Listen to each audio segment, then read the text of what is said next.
Hello welcome students issue പ്ലസിൻ്റെ പുതിയൊരു ക്ലാസ്സിലേക്ക് എല്ലാവർക്കും സ്വാഗതം. ഇന്ന് നമ്മൾ എടുക്കുന്നത് ഇന്ത്യൻ കൾച്ചർ ആൻഡ് ഹെറിറ്റേജിൻ്റെ ചാപ്റ്റർ 5 ആണ്. ആധുനിക ഇന്ത്യയെക്കുറിച്ചിട്ടാണ് നമ്മൾ ഈ ഒരു ക്ലാസ്സിൽ ഡിസ്കസ് ചെയ്യാൻ പോകുന്നത്. അപ്പോൾ ആധുനിക ഇന്ത്യയിൽ എന്തൊക്കെ നടന്നിട്ടുണ്ടായിരുന്നു, എന്തൊക്കെ സംഭവ വികാസങ്ങളായിരുന്നു ഉണ്ടായിരുന്നതെന്നൊക്കെയാണ് ഈ ഒരു ചാപ്റ്ററിൽ നമ്മൾ പരിചയപ്പെടാൻ പോകുന്നത്. ഓക്കെ, നമുക്ക് എന്തായാലും ക്ലാസ്സസ് സ്റ്റാർട്ട് ചെയ്യാം. പടിഞ്ഞാറിൻ്റെ ഉയർച്ചയും ഇന്ത്യയിൽ അതിൻ്റെ സ്വാധീനവും. അതായത് യൂറോപ്യൻ കൺട്രീസിലായിരുന്നു കൂടുതലായിട്ട് അന്നത്തെ കാലത്ത് വ്യാപാരങ്ങളായാലും വ്യവസായമായാലും നടന്നിട്ടുണ്ടായിരുന്നത്. 1450 മുതൽ 3 പ്രധാന സംഭവ വികാസങ്ങൾ യൂറോപ്പിൻ്റെ രൂപത്തെ മാറ്റിമറിച്ചു. അതായത് അച്ചടി യന്ത്രത്തിൻ്റെ കണ്ടുപിടുത്തങ്ങൾ നടന്നു. രണ്ടാമതായിട്ട് നവോത്ഥാനത്തിൻ്റെ തുടക്കവും വ്യാപനവും നവീകരണ പ്രസ്ഥാനങ്ങളും ഉണ്ടായിട്ടുണ്ട്. പിന്നെ പുതിയ വ്യാപാര വഴികൾ കണ്ടെത്തി തുടങ്ങി. അതുതന്നെ യൂറോപ്പിൻ്റെ ശാസ്ത്രത്തെ മാറ്റിമറിച്ചു. ഈ ഒരു 3 വിഭാഗങ്ങളിലായിരുന്നു യൂറോപ്പിന് പ്രധാനമായിട്ടും വളർച്ച കൈവരിച്ചിരുന്നത്. കൂടാതെ തന്നെ ഈ ഒരു യൂറോപ്യൻ രാജ്യങ്ങളിൽ പോർച്ചുഗീസുകാരും പിന്നെ ഡച്ചുകാർ, ഫ്രഞ്ചുകാർ, ഒടുവിൽ ബ്രിട്ടീഷുകാർ വ്യാപാരം നടത്താൻ തുടങ്ങി. അപ്പം ഈ ഒരു യൂറോപ്യൻ രാജ്യം ആണ് ആദ്യമായിട്ട് ഇന്ത്യയിൽ കൂടുതൽ വ്യാപാരങ്ങളിൽ ഏർപ്പെട്ടു കഴിഞ്ഞത്. അതിന് പിന്നാലെയായിട്ട് നേരത്തെ പറഞ്ഞ ഓരോ രാജ്യക്കാരും ഇന്ത്യയിലേക്ക് വന്നു തുടങ്ങി. ഇന്ത്യയിൽ എല്ലാവരും പോയതിനു ശേഷം കൂടുതലായിട്ടും ആധിപത്യം സ്ഥാപിച്ചത് ബ്രിട്ടീഷുകാരായിരുന്നു. പല ഘട്ടങ്ങളിലൂടെയായിരുന്നു അവർ ഇന്ത്യൻ വ്യാപാരത്തെ പിടിച്ചടക്കുന്നത്. ആദ്യ ഘട്ടത്തിൽ അവർ ആധിപത്യം സ്ഥാപിക്കുകയാണ് ഉണ്ടായിരുന്നത്. ഇന്ത്യയിൽ ആധിപത്യം സ്ഥാപിച്ചു. അതുകൊണ്ട് തന്നെ ഇന്ത്യൻ സാധനങ്ങൾ കുറഞ്ഞ വിലക്ക് വാങ്ങിച്ചിട്ട് വളരെ ഉയർന്ന വിലക്ക് അവ പാശ്ചാത്യ കമ്പോളങ്ങളിൽ വിൽക്കുകയുണ്ടായി. ഇനി രണ്ടാമത്തെ ഘട്ടത്തിൽ അവർ കയറ്റുമതി ലക്ഷ്യങ്ങൾക്ക് അനുയോജ്യമായ രീതിയിൽ ഉൽപ്പാദന പ്രവർത്തനങ്ങളുടെ നിയന്ത്രണം ഏറ്റെടുത്തു. എന്ന് വെച്ച് കഴിഞ്ഞാൽ അവർക്ക് എന്ത് വസ്തുക്കളാണോ ഇവിടെ ഇന്ത്യയിൽ നിന്ന് ഉൽപ്പാദിപ്പിക്കേണ്ടത് അതിൻ്റെ പ്രവർത്തന കാര്യക്ഷമത അവർ ഏറ്റെടുക്കുകയാണ് ഉണ്ടായിരുന്നത്. ഇനി മൂന്നാം ഘട്ടത്തിൽ തീവ്രമായ ബ്രിട്ടീഷ് സാമ്രാജ്യത്തിൻ്റെ കോളനി ചൂഷണത്തിൻ്റെ കാലഘട്ടമായി മാറി. ബ്രിട്ടീഷ് സാമ്പത്തിക താൽപ്പര്യങ്ങൾ സാക്ഷാത്കരിക്കാൻ വേണ്ടിയിട്ടാണ് ബ്രിട്ടീഷുകാർ ഇന്ത്യ ഭരിച്ചത്.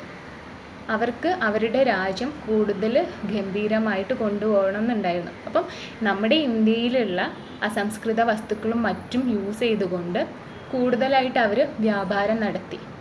ഇതാണ് ബ്രിട്ടന് ഇന്ത്യയിൽ മേൽ നടത്തിയ ഒരു മേൽക്കൊയ്മ എന്ന് പറയാൻ. അപ്പം വ്യാപാരത്തിലൂടെ ലാഭം ഉണ്ടാക്കാനാണ് ബ്രിട്ടീഷുകാർ ഇന്ത്യയിൽ വന്നത്.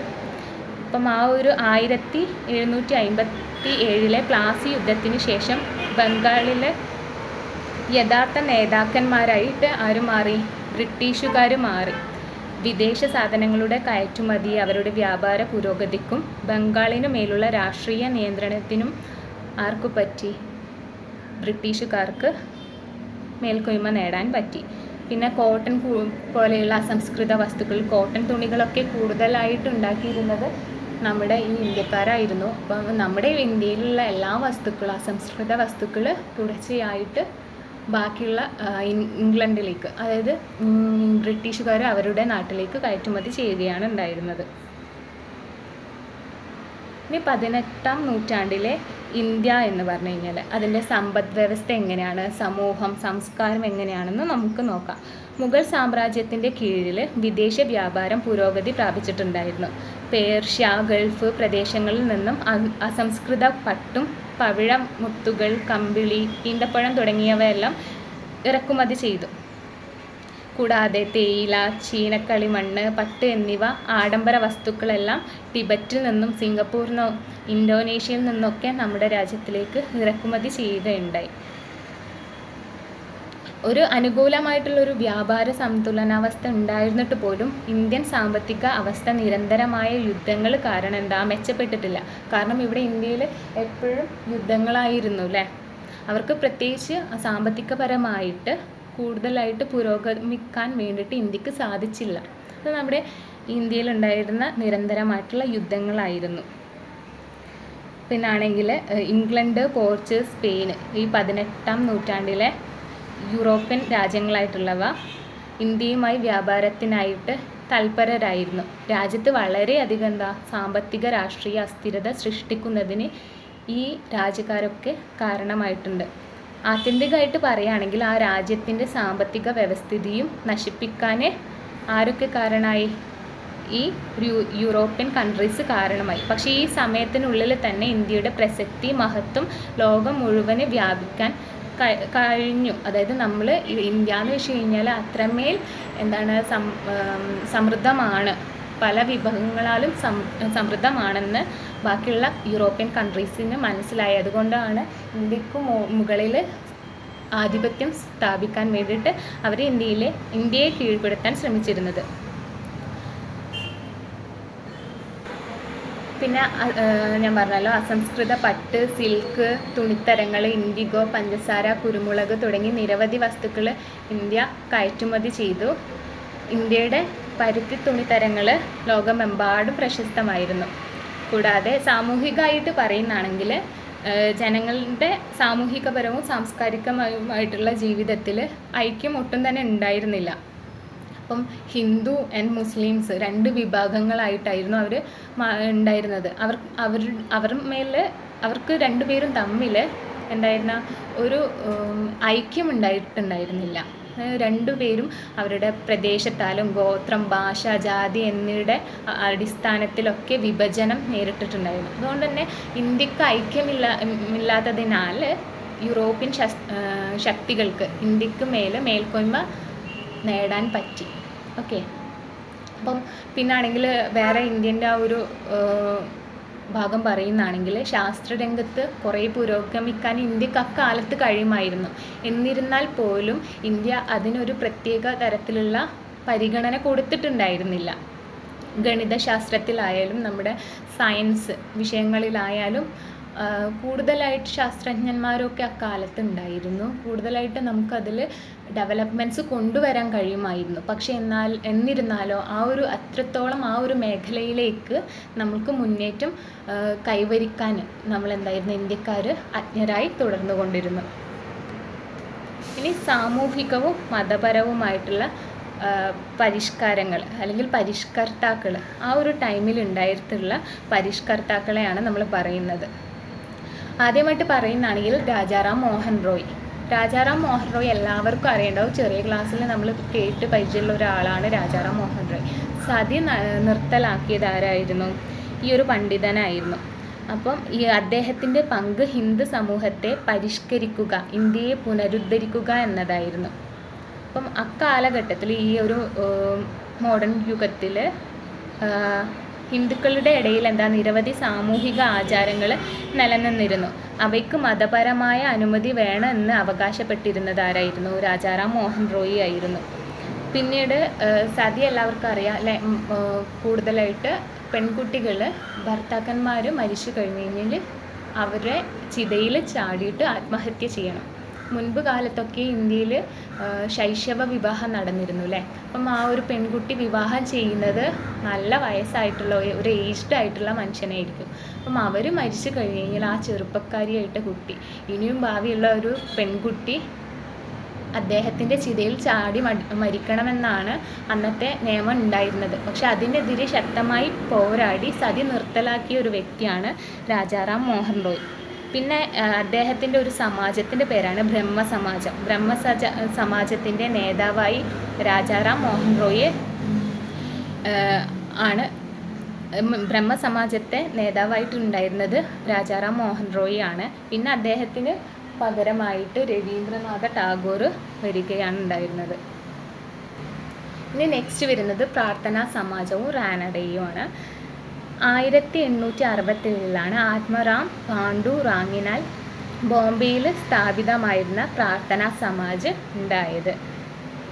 മർദ്ദിത വിഭാഗത്തിൻ്റെ, അടിച്ചമർത്തപ്പെട്ട വിഭാഗത്തിൻ്റെ, ധാരാളം സ്ത്രീകളുടെ ഉന്നതിക്ക് വിധവ പുനർവിവാഹം, വിവിധ ജാതികൾ തമ്മിലുള്ള വിവാഹം, പന്തി ഭോജനം പോലെയുള്ള സാമൂഹിക പരിഷ്കരണങ്ങൾ ആരംഭിക്കാൻ ആരൊക്കെ ശ്രമിച്ചു? ഈ ഒരു പ്രാർത്ഥനാ സമാജം ശ്രമിക്കുകയുണ്ടായി. ഓക്കെ. അതായത് അന്നത്തെ ഒരു കാസ്റ്റ്, അന്നത്തെ ഒരു സാമൂഹികമായ ചുറ്റുപാട് വെച്ചിട്ട് ഇൻ്റർ കാസ്റ്റ് മാരേജ് നടന്നിട്ടില്ല. പിന്നാണെങ്കിൽ വ്യത്യസ്ത കാസ്റ്റുകളിൽ പെട്ടിട്ടുള്ളവർ പന്തി ഭോജനം ഒരുമിച്ചിരുന്ന് ഭക്ഷണം കഴിക്കാൻ പാടില്ലായിരുന്നു. പക്ഷേ ഇതിനൊക്കെ എതിരെയായിട്ട് ശക്തമായിട്ട് പ്രവർത്തിച്ച ഒരു പ്രവർത്തകനായിരുന്നു റാനഡെ എന്ന് പറഞ്ഞിട്ടുള്ളത്. അദ്ദേഹത്തിൻ്റെ സമാജം, അദ്ദേഹം ഉണ്ടാക്കിയ ഒരു പാർട്ടിയല്ല, ആ ഒരു ഗ്രൂപ്പിനെയാണ് പ്രാർത്ഥനാ സമാജം എന്ന് പറയുന്നത്. അഭിപ്രായത്തിൽ രാഷ്ട്രീയ, സാമൂഹിക, സാമ്പത്തിക മേഖലകളിലെ വിജയത്തിന് അനുവദനീയമായിരിക്കില്ല റാനയുടെ അഭിപ്രായം, അല്ലേ? അതായത് മതത്തിലുള്ള കാർക്കശ്യം, ജാതി സമ്പ്രദായം, വിഗ്രഹാരാധന എന്നിവയ്ക്ക് അദ്ദേഹം ഊന്നൽ നൽകിയില്ല. ദൈവ ഐക്യത്തിൽ അദ്ദേഹം വിശ്വസിച്ചു. ദൈവത്തിന്മേലായിരുന്നു അദ്ദേഹം കൂടുതലായിട്ടും വിശ്വസിച്ചിട്ടുണ്ടായിരുന്നത്. ഇനി നെക്സ്റ്റ് വരുന്നൊരു പരിഷ്കർത്താവായിരുന്നു രാമകൃഷ്ണ പരമഹംസ. ഇന്ത്യൻ സമൂഹത്തെ പുനരുദ്ധരിക്കാൻ വേണ്ടിയിട്ട് സ്വാമി വിവേകാനന്ദൻ രൂപീകരിച്ചതാണ് രാമകൃഷ്ണ പരമഹംസൻ്റെ രാമകൃഷ്ണ മിഷൻ. രാമകൃഷ്ണ പരമഹംസൻ്റെ ശിഷ്യനായിരുന്നു നമ്മുടെ സ്വാമി വിവേകാനന്ദൻ. രാമകൃഷ്ണ പരമഹംസയുടെ പ്രബോധനങ്ങൾക്ക് അവസാന രൂപം നൽകിയതും ആരായിരുന്നു? വിവേകാനന്ദനാണ്. അപ്പം ഇദ്ദേഹത്തിൻ്റെ ഒരു കണ്ണിൽ, രാമകൃഷ്ണൻ്റെ ആ ഒരു കണ്ണിൽ സമത്വത്തിൻ്റെ, സ്വതന്ത്ര ചിന്തയുടെ അല്ലെങ്കിൽ സ്വാതന്ത്ര്യത്തിൻ്റെ വക്താവായിരുന്നു അദ്ദേഹം. എല്ലാ മതങ്ങളുടെയും ഐക്യത്തിന് വേണ്ടിയിട്ട് അദ്ദേഹം പ്രാധാന്യം നൽകി. അദ്ദേഹം പ്രോത്സാഹിപ്പിച്ചത് എന്തായിരുന്നു? വേദാന്ത തത്വശാസ്ത്രത്തിനാണ്. അതായത് രാമകൃഷ്ണ പരമഹംസൻ വേദങ്ങളിലേക്ക് മടങ്ങുക എന്നാണ് പറഞ്ഞത്. വേദങ്ങളിൽ അദ്ദേഹം കൂടുതലായിട്ടുള്ള ഹിന്ദുക്കൾക്ക് വേണ്ടിയിട്ടുള്ള വേദങ്ങളിൽ നിന്ന് പല കാര്യങ്ങളും മനസ്സിലാക്കാൻ പറ്റുമെന്ന് അദ്ദേഹം വാദിക്കുകയുണ്ടായി. പിന്നീട് വരുന്നതാണ് theosophical society and Annie Besant. അപ്പോൾ ഇതും ഒരു പരിഷ്കരണ പ്രസ്ഥാനമായിരുന്നു. തിയോസഫിക്കൽ സൊസൈറ്റി ഫസ്റ്റ് എസ്റ്റാബ്ലിഷ് സ്ഥാപിച്ചത് മാഡം HP ബ്ലാവ്സ്കി, കൂടാതെ ഒരു കേണൽ SA ഓൾക്കോട്ട് എന്ന് പറഞ്ഞവരാണ്. അവരും കുറച്ച് പേരും കൂടെയാണ് ഈ ഒരു തിയോസഫിക്കൽ സൊസൈറ്റി ഉണ്ടാക്കിയിരുന്നത്. പിന്നെ ഇത് ഏറ്റെടുത്തത് ആനി ബസന്റ്. തത്വങ്ങളും തത്വശാസ്ത്രങ്ങളെയും പ്രാചീന ഇന്ത്യൻ മതങ്ങളുടെയും പഠനങ്ങളെ കുറിച്ചിട്ട് ആനി ബസന്റ് പ്രചോദിപ്പിച്ചു കഴിഞ്ഞു. വിദ്യാഭ്യാസത്തെ പ്രോത്സാഹിപ്പിക്കാനായി ആനി ബസന്റ് സെൻട്രൽ ഹിന്ദു സ്കൂളും ആരംഭിച്ചു. അപ്പോൾ ഇതാണ് ഒരു തിയോസഫിക്കൽ സൊസൈറ്റി. ബാക്കിയുള്ളവരുടെ പഠനത്തിനും മറ്റുമായിട്ട് ഒരു പ്രസ്ഥാനം അവർ ആരംഭിച്ചു. ഇനി നാരായണ ഗുരു, എല്ലാവർക്കും ഫെമിലിയർ ആയിരിക്കും. നമ്മളൊരു കേരളീയൻ എന്ന നിലയിൽ ഒരു സാമൂഹ്യ പരിഷ്കർത്താവ് തന്നെയാണ് നമ്മുടെ നാരായണ ഗുരു. കേരളത്തിലാണ് ജനിച്ചത്. അപ്പോൾ അദ്ദേഹത്തിൻ്റെ ഈ ഒരു പ്രവർത്തന ഫലമായിട്ട് അദ്ദേഹം എപ്പോഴും ഒരു സന്യാസിയായിട്ടായിരുന്നു ജീവിച്ചിട്ടുണ്ടായിരുന്നത്. അതായത് കേരളത്തിലെ സമഗ്ര പുരോഗതി എന്ന് രണ്ട് സമുദായങ്ങൾക്കും ഗുരു ബോധ്യപ്പെടുത്താൻ ഉതകുന്ന വിധത്തിൽ അദ്ദേഹം പ്രവർത്തിച്ചിട്ടുണ്ടായിരുന്നു. കേരളത്തിൻ്റെ തകർച്ചയ്ക്ക് കാരണമാകുമായിരുന്ന രണ്ടു സമുദായങ്ങൾ തമ്മിലുള്ള സംഘർഷങ്ങൾ അവസാനിപ്പിച്ചിട്ട് ഒന്നിച്ച് പ്രവർത്തിക്കുന്നതിന് വേണ്ടി, രണ്ട് സമുദായങ്ങളും ഒന്നായി തീരുന്നതിനായിട്ട് ആര് പ്രവർത്തിച്ചു? ശ്രീനാരായണ ഗുരു പ്രവർത്തിച്ചിട്ടുണ്ട്. മതപരവും സാമൂഹ്യപരവുമായിട്ടുള്ള ഒരു പരിഷ്കർത്താവായിട്ടാണ് നാരായണ ഗുരുവിനെ നമ്മൾ കണ്ടിട്ടുള്ളത്. അദ്ദേഹം ജീവിച്ചത് ഒരു സന്യാസി ആയിട്ടാണെങ്കിലും ബാക്കിയുള്ള ജനങ്ങൾക്ക് വേണ്ടിയിട്ടായിരുന്നു അദ്ദേഹം പ്രവർത്തിച്ചിട്ടുണ്ടായിരുന്നത്. ഓക്കെ. ഇനിയിപ്പം ജാതി വ്യവസ്ഥയ്ക്കെതിരായിട്ടുള്ള സമരം നടത്തിയവരിൽ പ്രധാനന്മാരായിട്ടുള്ള 3 പേരാണ് സ്വാമി ദയാനന്ദും, പിന്നെ പണ്ഡിത രമാഭായിയാണ് കേട്ടോ. പിന്നെ 3 വരുന്നത് ജ്യോതിറാവു ഗോവിന്ദറാവു ഫൂലെ.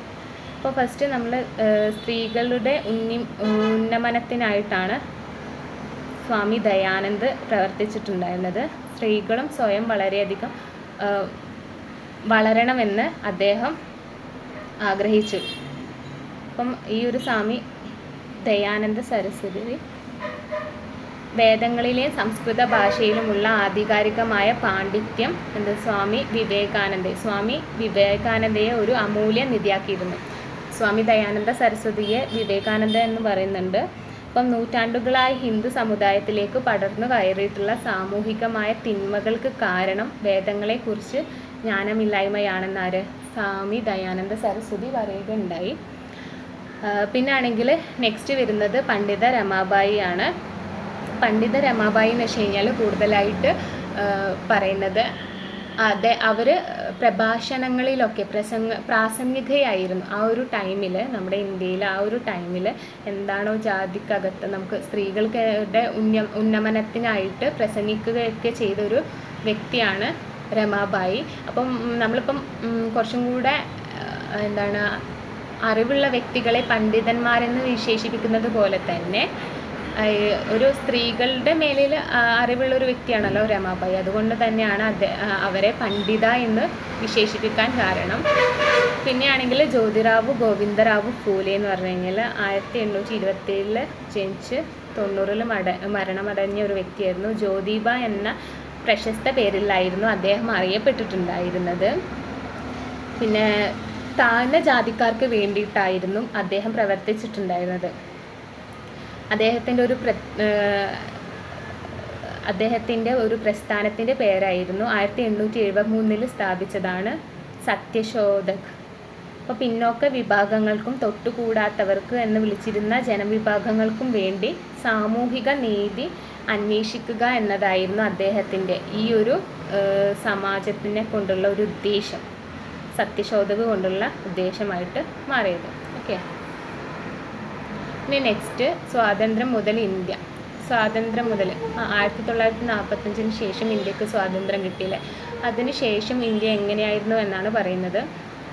ദേശീയ പ്രസ്ഥാനത്തിൻ്റെ ആരംഭം ആണ് ഫസ്റ്റ് വരുന്നത്. എല്ലാ മേഖലയിലും ഇന്ത്യയുടെ പിന്നോക്കാവസ്ഥയ്ക്ക് പ്രധാന കാരണം ബ്രിട്ടീഷ് സാമ്രാജ്യത്തെ കോളനി വാഴ്ച ആയിരുന്നു. ഓക്കെ,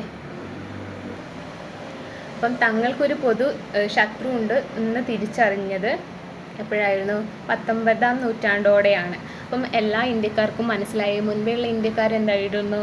അവർ അവജ്ഞരായിരുന്നു. തങ്ങളുടെ ഇന്ത്യയിൽ എന്തൊക്കെ സാധനങ്ങളുണ്ടോ, എന്തൊക്കെ രീതിയിൽ അവയെ ഉപയോഗപ്പെടുത്താമെന്നൊക്കെ അവജ്ഞരായിരുന്നു ഇന്ത്യക്കാർ. കൂടാതെ നമ്മുടെ പ്രഭുക്കന്മാരായാലും പിന്നെ കൂടുതൽ ജന്മിവർഗങ്ങളായാൽ തന്നെ ഇംഗ്ലീഷുകാരെ, ബ്രിട്ടൻ അധിനിവേശ ശക്തിയെ കൂടുതലായിട്ട് സപ്പോർട്ട് ചെയ്തു. അപ്പോൾ ഈ ഇന്ത്യക്കാർക്ക് എന്താണ്, പ്രത്യേകിച്ച് താഴേക്കിടയിലുള്ളവർക്കൊന്നും ഇതിനെക്കുറിച്ചൊരു ബോധം ഉണ്ടായിരുന്നില്ല. അവർ ബ്രിട്ടീഷുകാരുടെ ഒരു ഇതിൽ വിശ്വസിച്ചു. പിന്നീടാണ് അവർക്ക് മനസ്സിലായത് ബ്രിട്ടൻ അധിനിവേശ ശക്തികൾ നമ്മളെ ഇന്ത്യയെ ഇല്ലാതാക്കി അവരുടെ രാജ്യത്തെ കൂടുതലായിട്ട് ഉയർന്നതാക്കാൻ വേണ്ടിയിട്ടാണ് ശ്രമിച്ചിട്ടുണ്ടായിരുന്നത്. ഓക്കെ, അതിന് വേണ്ടിയിട്ട് കുറേ പേര് സമരങ്ങളൊക്കെ ചെയ്തിട്ടുണ്ട് അല്ലേ. അപ്പം നമുക്ക് നോക്കാം ഇനി. അപ്പം 19ാം നൂറ്റാണ്ടോടെ എല്ലാ ഇന്ത്യക്കാരും ഐക്യപ്പെട്ടു. തങ്ങൾക്കൊരു അസ്തിത്വം ഉണ്ടെന്ന് എല്ലാവരും തിരിച്ചറിഞ്ഞു. പൊതു ശത്രു ആരായിരുന്നു? ബ്രിട്ടീഷുകാരാണെന്ന് അവർ മനസ്സിലാക്കി. ഓക്കെ, അപ്പം ഹോം റൂൾ പ്രസ്ഥാനത്തിൻ്റെ കടന്നുവരവാണ് പിന്നീട് ഉണ്ടായിരുന്നത്. ഹോം റൂൾ പ്രസ്ഥാനം എന്ന് വെച്ച് കഴിഞ്ഞാൽ 1914 ഒന്നാം ലോക മഹായുദ്ധം പൊട്ടിപ്പുറപ്പെട്ടിട്ടുണ്ടായിരുന്നു. ബ്രിട്ടീഷുകാരെ സഹായിക്കാൻ കോൺഗ്രസ്സുകാർ തീരുമാനിച്ചു. പ്രധാനമായും മിതവാദികൾ വിശ്വസിച്ചിരുന്നത് ഒന്നാം ലോക മഹായുദ്ധം അവസാനിച്ച് കഴിയുമ്പോൾ ഇന്ത്യക്ക് സ്വാതന്ത്ര്യം നൽകാൻ ബ്രിട്ടീഷുകാർ കടപ്പെട്ടിരിക്കും എന്നായിരുന്നു. പക്ഷേ എന്തായിരുന്നു, അവരുടെ ആ ഒരു ചിന്ത തികച്ചും തെറ്റായിരുന്നു എന്ന് പിന്നീട് ബ്രിട്ടീഷുകാരത് മനസ്സിലാക്കി കൊടുത്തു. അപ്പം അവർക്ക് താനേ തന്നെ അവരുടെ പ്രതീക്ഷകളെല്ലാം നശിച്ചു അല്ലേ. അപ്പം 1915-16 കാലഘട്ടത്തിൽ രണ്ടാം ഹോം റൂൾ പ്രസ്ഥാനങ്ങൾ രൂപീകരിച്ചു. ഒരെണ്ണം ആരംഭിച്ചത് തിലകൻ്റെ നേതൃത്വത്തിൽ പൂനെയിലും മറ്റൊരെണ്ണം ആരംഭിച്ചത് ആനി ബസന്റിൻ്റെ നേതൃത്വത്തിൽ മദ്രാസിലായിരുന്നു. ഈ ഒരു ലീഗ് ലക്ഷ്യം വെച്ചതെന്ന് വെച്ച് കഴിഞ്ഞാൽ സ്വരാജ് അല്ലെങ്കിൽ സ്വന്തം ഗവൺമെൻറ് എന്ന ലക്ഷ്യത്തിന് വേണ്ടിയിട്ടായിരുന്നു. ഓക്കെ, ഈ ഒരു ഇന്ത്യൻ ദേശീയവാദികൾക്ക് കൃത്യമായ ലക്ഷ്യം നൽകാൻ ഈ ഹോം റൂൾ പ്രസ്ഥാനത്തിന് കഴിഞ്ഞു. പ്രസ്ഥാന അക്രമം ഒഴിവാക്കി അല്ലെങ്കിൽ വിപ്ലവകരമായ രീതികൾ കോൺഗ്രസ് സഹായ യൂണിറ്റുകളായിട്ട് ഹോം റൂൾ ലീഗുകൾ പ്രവർത്തിച്ചു. നമ്മുടെ ഇന്ത്യക്ക് വേണ്ടിയിട്ട് അവർ പ്രവർത്തനം ആരംഭിച്ചു. ഓക്കെ,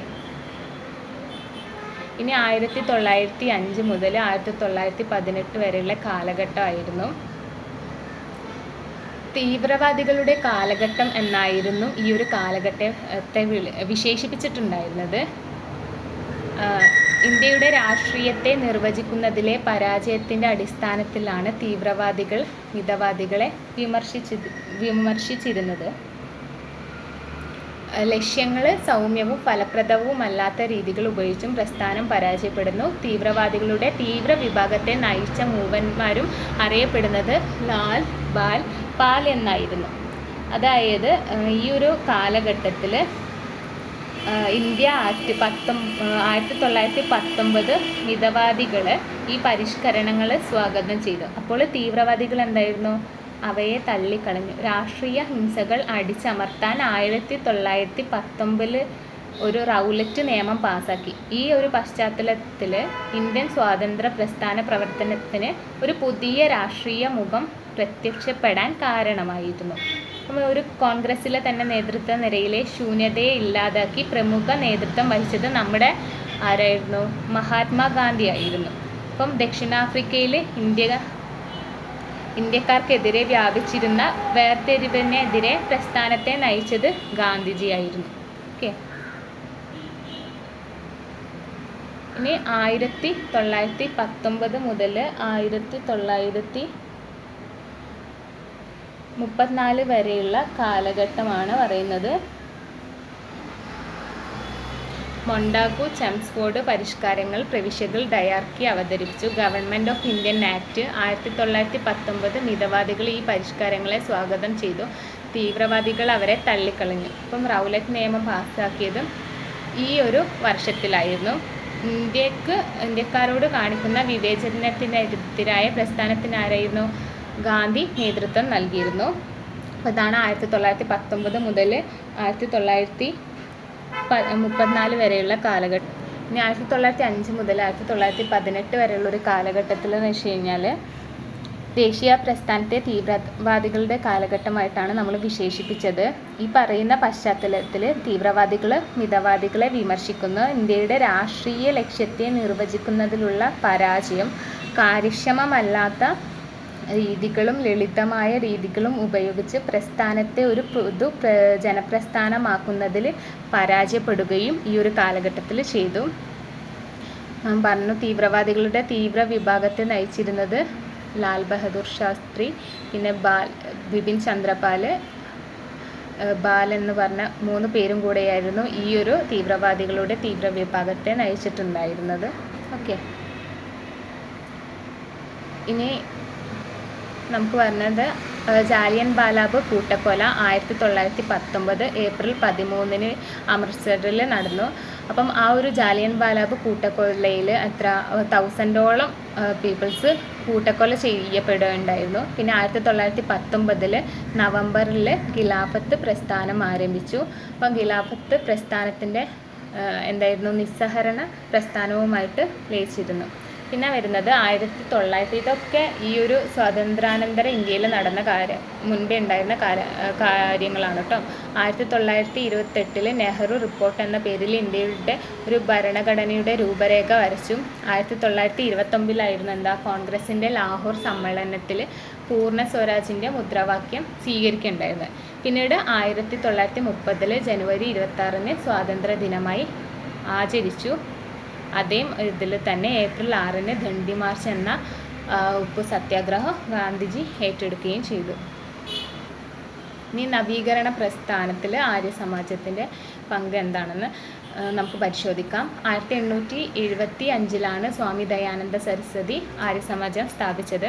ഈ ഒരു സംഘടനയുടെ പ്രധാന ലക്ഷ്യം എന്താണെന്ന് വെച്ച് കഴിഞ്ഞാൽ വേദങ്ങളെക്കുറിച്ച് പഠിക്കുക എന്നതാണ്. അപ്പം തിന്മകളെയൊക്കെ ഉപേക്ഷിച്ചിട്ട് വേദങ്ങളിൽ അറിവ് പ്രചാരണം നേടുക എന്നതായിരുന്നു സ്വാമി ദയാനന്ദ സരസ്വതി ഉദ്ദേശിച്ചിരുന്നത്.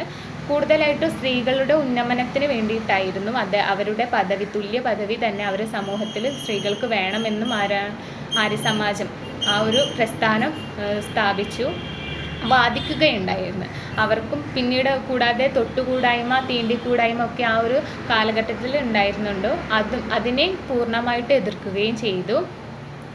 പിന്നെ കൂടുതലായിട്ടും നമുക്ക് വേദങ്ങളിൽ നിന്ന് പല കാര്യങ്ങളും പഠിക്കാൻ പറ്റുമെന്ന് ഈ ഒരു ആര്യസമാജം സ്ഥാപിക്കുകയുണ്ടായിരുന്നു. പിന്നെ ഇവർ ഏറ്റവും കൂടുതൽ എതിർത്തിരുന്നത് ബഹുദേവാരാധനയ്ക്കും അവതാർവാദത്തിനും ആചാരാനുഷ്ഠാനങ്ങൾക്കും വഴിമാറുകയുണ്ടായി.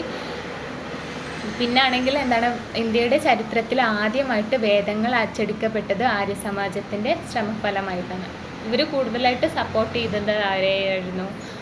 വേദങ്ങളെ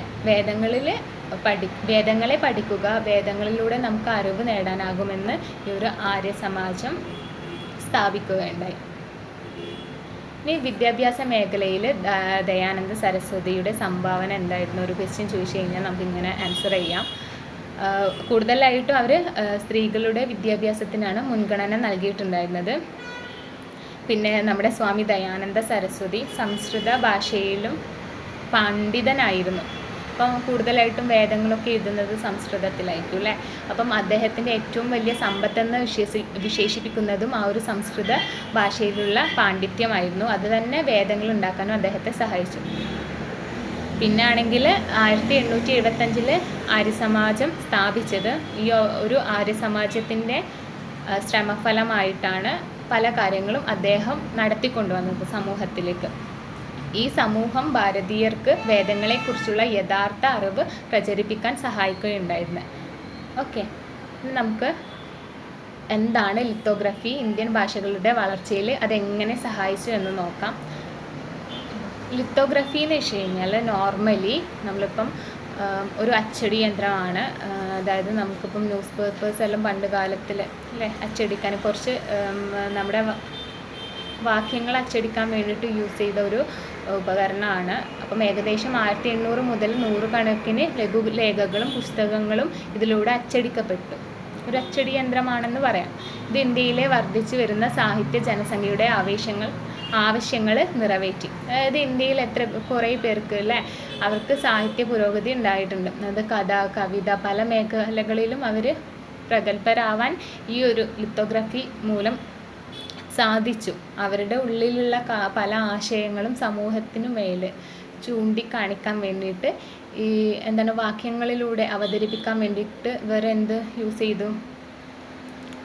ഈ ഒരു ലിത്തോഗ്രഫിയിലൂടെ അവരത് നമുക്ക് മനസ്സിലാക്കി തന്നിരുന്നു. ഓക്കെ, ഇപ്പോൾ പടിഞ്ഞാറ് ഇന്ത്യക്ക് ഏറ്റവും വലിയ അനുഗ്രഹമായിരുന്നു ലിത്തോഗ്രഫി. 19-ാം നൂറ്റാണ്ടിൻ്റെ അവസാനത്തോടെ ഒരു പൊതു ജനാഭിപ്രായത്തിനെ സ്വാധീനിക്കാനുള്ള ശക്തമായ ഉപകരണമായിട്ട് പത്രങ്ങൾ മാറി. ഇതുവഴി ഈ ഒരു ലിത്തോഗ്രഫി മൂലം നമ്മൾ കുറേ മാഗസിൻസ്, പത്രങ്ങൾ അതൊക്കെ ആ ഒരു കാലത്ത് ഇറക്കിയിട്ടുണ്ടായിരുന്നു. അപ്പം ഇതൊക്കെ പ്രാബല്യത്തിൽ വന്നത് ലിത്തോഗ്രഫി എന്നൊരു അച്ചടി യന്ത്രം യൂസ് ചെയ്തത് കൊണ്ടാണ് കേട്ടോ.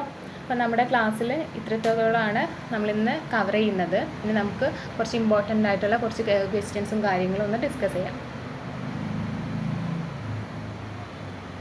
ഫസ്റ്റ്, ഇന്ത്യയുടെ രാഷ്ട്രീയ നിയന്ത്രണം നേടുന്നതിൽ ആരാണ് വിജയിച്ചത്? ഉത്തരമായിട്ട് വരുന്നത് ഇംഗ്ലണ്ട്, മൈസൂരിലെ ടിപ്പു സുൽത്താൻ. ഇംഗ്ലണ്ട് വരുന്നത് ഇംഗ്ലീഷുകാരും ഇന്ത്യയുടെ രാഷ്ട്രീയ നിയന്ത്രണം നേടുന്നതിൽ വിജയിച്ചിട്ടുണ്ട്. കൂടാതെ മൈസൂരിലെ ടിപ്പു സുൽത്താനും എന്തായിരുന്നു? അതിനു മുൻപേ ഒരു നിയന്ത്രണം നേടുന്നതിൽ വിജയിച്ചിട്ടുണ്ടായിരുന്നു. പിന്നെ ഇന്ത്യയിൽ ബ്രിട്ടീഷ് ആധിപത്യത്തിൻ്റെ എത്ര ഘട്ടങ്ങൾ കാണാൻ കഴിയുന്നു? ബ്രിട്ടീഷിലെ എത്ര ഘട്ടങ്ങൾ? ഫസ്റ്റ് ഞാൻ പറഞ്ഞു 3 ഘട്ടങ്ങളായിട്ടാണ് ഉണ്ടായിരുന്നത്. ഫസ്റ്റ് നമുക്ക് അവർ സ്വാധീനം ഉറപ്പിച്ചിട്ടുണ്ട്. സെക്കൻഡ് ഘട്ടത്തിൽ അവരെന്തായിരുന്നു? നമുക്ക് മേലെ അവരുടെ കയറ്റുമതി ലക്ഷ്യങ്ങൾക്ക് അനുയോജ്യമായിരുന്ന ഉൽപ്പാദന പ്രവർത്തനങ്ങൾ നടത്തി. ഇനി 3-ാം ഘട്ടത്തിൽ അവരുടെ സാമ്രാജ്യത്തെ കോളനി കൂടുതലായിട്ട് നമ്മളെ ചൂഷണം ചെയ്യുന്നതിന് വേണ്ടിയിട്ട് യൂസ് ചെയ്തു. ഇനിയിപ്പം നെക്സ്റ്റ് ക്വസ്റ്റ്യൻ വരുന്നത്, ഒരു സ്ക്രിപ്റ്റ് അച്ചടിക്കാൻ ഒരു കല്ലിൻ്റെ പ്രത്യേകം തയ്യാറാക്കിയ പ്രതലത്തിൻ്റെ സഹായത്തോടെ അച്ചടിക്കുന്ന രീതി എന്താണ്? നമ്മൾ ലാസ്റ്റ് ഡിസ്കസ് ചെയ്തു. ഇത് ലിത്തോഗ്രഫിയാണ്. ലിത്തോഗ്രഫി യൂസ് ചെയ്തിട്ടാണ് ഒരു സ്ക്രിപ്റ്റ് എന്തെങ്കിലും കാര്യങ്ങൾ അച്ചടിക്കാൻ വേണ്ടിയിട്ട് നമ്മൾ അന്നത്തെ കാലത്ത് യൂസ് ചെയ്തിട്ടുണ്ടായിരുന്നത്. ആനന്ദമഠത്തിൻ്റെ രചയിതാവ് ആരാണ്? ഉത്തരം വരുന്നത് ബങ്കിം ചന്ദ്രയാണ്. ഇനി 4, വേദങ്ങളിലേക്ക് മടങ്ങുക എന്ന മുദ്രാവാക്യം നൽകിയത് ആരാണ്? സ്വാമി ദയാനന്ദ. അദ്ദേഹമാണല്ലേ വേദങ്ങളെക്കുറിച്ചിട്ട് മഹാപണ്ഡിതനായിരുന്നു. വേദങ്ങളെക്കുറിച്ചിട്ടുള്ള പണ്ഡിതനായതുകൊണ്ട് തന്നെ അദ്ദേഹമായിരുന്നു സമൂഹത്തിലേക്ക് വേദങ്ങളിലേക്ക് മടങ്ങിക്കഴിഞ്ഞാൽ പല അറിവും നേടാൻ പറ്റുമെന്ന് നമുക്ക് പറഞ്ഞു തന്നത്. ഇനി ജ്യോതിബ ഫൂലെ സത്യശോധക സമാജം ആരംഭിച്ചത് എപ്പോഴാണ്? ഞാൻ നേരത്തെ നോട്ട് പറഞ്ഞു ഇരുന്നു. 1873 സത്യശോധക് ആരംഭിച്ചത്. ഇനി തിയോസഫിക്കൽ സൊസൈറ്റി സ്ഥാപിച്ചത് എനി ബസൻ്റ് ആണ്. ഇന്ത്യയിലെ ആദ്യത്തെ ആധുനിക മനുഷ്യൻ ആരായിരുന്നു? ആധുനിക മനുഷ്യൻ എന്ന് വെച്ച് കഴിഞ്ഞാൽ കുറച്ചും കൂടി മോഡേൺ ആയിട്ടുള്ള ഒരു തിങ്കിങ് കപ്പാസിറ്റി ഉണ്ടായിരുന്ന രാജാറാം മോഹൻ റോയ് ആണ് അതിൻ്റെ ആൻസറായിട്ട് വരുന്നത്. ഇനി ആര്യസമാജം സ്ഥാപിച്ചത് ആരാണ്?